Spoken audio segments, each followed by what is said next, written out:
Olá, eu sou Natasha Bublitz, advogada previdenciarista, atuo na área há mais de 10 anos e hoje eu vou conversar com vocês um pouquinho sobre pensão por morte, de acordo com as alterações da Lei 13.846 de 2019.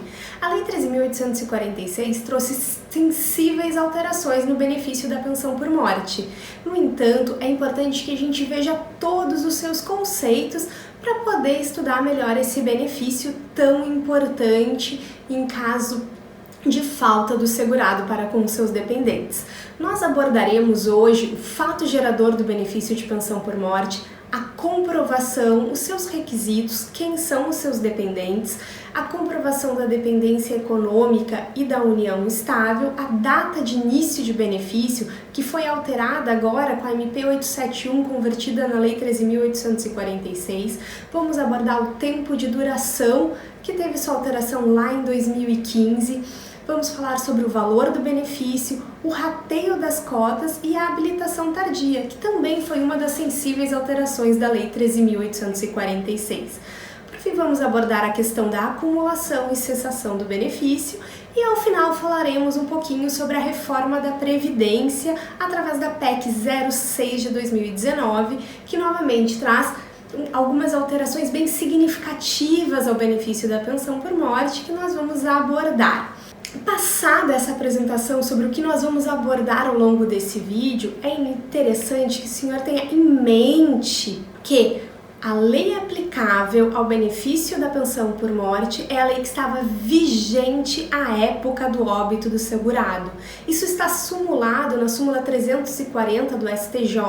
Então é bem importante que a gente conheça toda a legislação previdenciária para que a gente veja qual era a lei que estava vigente à época do óbito e aplique, os requisitos, a questão legal que estava vigendo na época. O fato gerador do benefício da pensão por morte é o óbito do segurado. Essa pensão por morte é um benefício para os dependentes do segurado, a qual irão receber somente quando o segurado falece ou tem a sua morte presumida declarada através de uma decisão judicial. Então, o óbito do segurado é facilmente comprovado através de uma certidão de óbito, ou no caso da morte presumida, ele é comprovado através da declaração de uma sentença judicial que declare essa morte presumida. Existe pensão por morte provisória? Sim.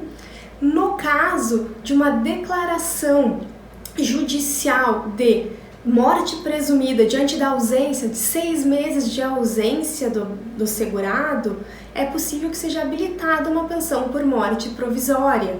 Ainda, em caso de desaparecimento como consequência de acidente, desastre ou catástrofe, também, independente dessa declaração judicial ou do prazo de 6 meses, bastando comprovar esse desaparecimento nestas condições, é possível uma habilitação da pensão por morte. Mas e se o segurado vier a reaparecer? Nesse caso, cessa imediatamente a pensão por morte e os valores não precisam ser devolvidos, pois foram recebidos de boa fé. A única hipótese de devolução desses valores é caso comprovado a má fé do seu dependente que veio causar uma fraude para receber de forma indevida um benefício de pensão por morte. Essas previsões encontram-se no artigo 78 da Lei de Benefícios. Então voltamos aos requisitos da pensão por morte. Para que haja o direito aos dependentes receberem a pensão por morte, é necessário o óbito do segurado, como vimos, podendo ser comprovado através da certidão de óbito ou de uma declaração através de uma sentença judicial de morte presumida. Ainda é necessário que o segurado tenha a qualidade de segurado. Vamos lembrar, segurado é todo aquele que está filiado ao regime da Previdência Social.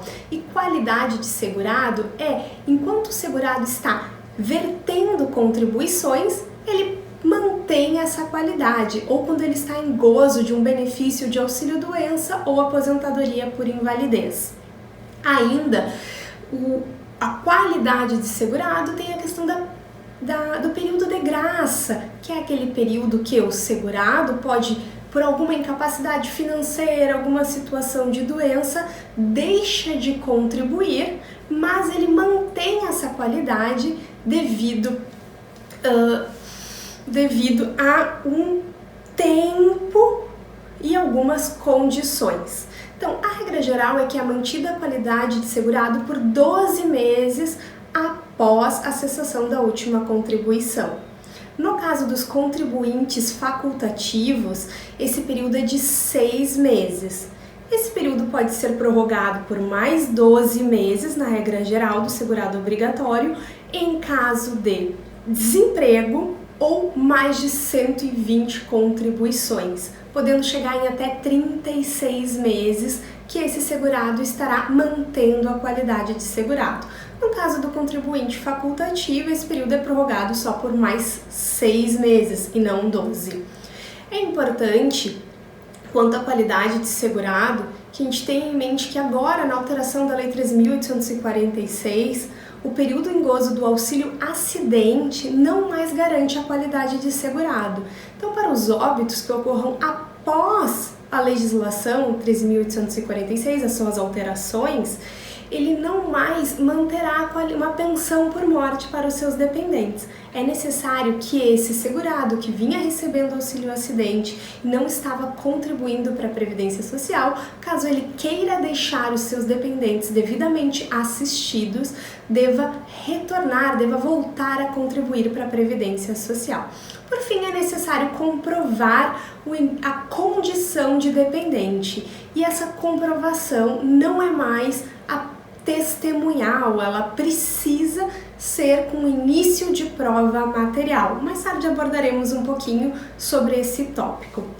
Ainda vamos falar um pouquinho sobre a súmula 416 do STJ, ou seja, é devida pensão por morte aos dependentes do segurado que, apesar de ter perdido essa qualidade, preencheu os requisitos legais para obtenção da aposentadoria até a data do óbito.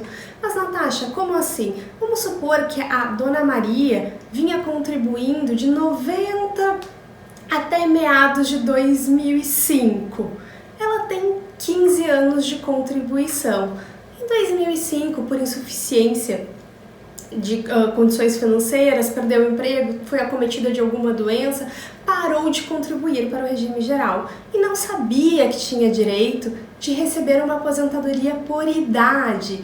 Aos 62 anos, ela falece deixando seu marido desassistido. Nesse caso, ainda que ela não tenha pleiteado uma aposentadoria por idade, possuindo 60 anos e 15 anos de contribuição, como ela tinha direito a esse benefício, mesmo não tendo a qualidade de segurado, ou seja, ela já tinha parado de contribuir há bem mais de 36 meses, mas ainda assim o seu marido vai ter direito à pensão por morte, o seu dependente, pois ela já tinha reunido os requisitos para a aposentadoria, ainda que não tivesse exercido esse direito. Então, recapitulando, o auxílio acidente deixou de manter a qualidade de segurado. Então, agora o artigo 15, que determinava que a qualidade de segurado era mantida independente de contribuições, foi alterado. Ou seja, o auxílio acidente agora não mais mantém essa qualidade de segurado. Nós devemos estar bem atentos a essa modificação. Ainda, para o caso dos dependentes de segurado preso, lembrando que o segurado preso é aquele que estava vertendo contribuições para o regime geral, cumpriu os requisitos e, em caso de óbito, deixa uma pensão por morte para os seus segurados. Nós tivemos a alteração que somente os presos em regime fechado é que deixarão o benefício de pensão por morte. Essa alteração está prevista no artigo 80 da Lei de Benefícios. É importante ainda abordarmos a questão do contribuinte individual e a sua contribuição em atraso. A jurisprudência ela já não vinha aceitando que houvesse uma inscrição, que houvesse esse recolhimento em atraso para os contribuintes individuais, para buscar esse benefício da pensão por morte, uma vez que a responsabilidade desse recolhimento é do contribuinte individual e ele não é um contribuinte facultativo, ele é obrigatório, ou seja, se ele deixa de contribuir, ele está sendo negligente, ele não pode vir a se beneficiar, os seus dependentes no mesmo sentido. Então, a jurisprudência já vinha entendendo que não era possível a contribuição em atraso, no caso dos contribuintes individuais, para garantir o benefício de pensão por morte. No entanto, a súmula 52 da TNU ressalvava o caso dos contribuintes individuais que prestam serviço para pessoas jurídicas, pois nesse caso, esses contribuintes eles não eram responsáveis pelo recolhimento, e sim a própria pessoa jurídica que estava recebendo essa prestação de serviço é que realizava o recolhimento. Então, neste caso, como uma exceção, era possível receber o benefício da pensão por morte.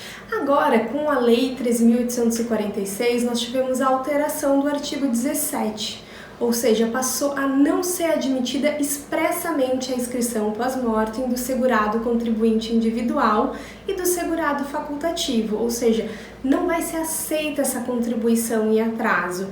O artigo ele não ressalvou o caso da prestação de serviço para as pessoas jurídicas, mas acredito que na jurisprudência a gente vai acabar conciliando esse entendimento.